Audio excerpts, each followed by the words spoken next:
Barkada. 7 letra sa isang salita. Pero pag sila ang iyong makakasama, tiyak na mawawala ang iyong problema. Oo, may pagkakatampuhan, pero maaayos din naman. Iba't ibang biruan, kulitan, tawanan at kwentuhan ang iyong mararanasan kapag nakahanap ka ng tunay na kaibigan. Yung tipong magkakapatid na ang inyong turingan. Mga tol, alam ko na balang araw magkakapamilya na tayo, pero sana walang magbabago.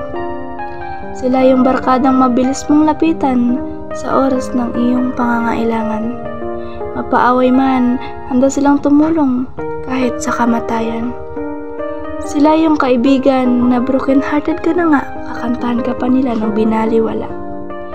Yung tipong nadapa ka, imbes na tutulungan ka, tatawanan ka pa nila. Yung tipong daig pa nila si mama kung magpayo sa mga problema. Ganito ang pakiramdam kapag may tunay kang kaibigan. Kaya lubos akong nagpapasalamat sa inyong nagawang kabutihan. Kahit anuman ang mangyari, ay hindi ko kayo makakalimutan.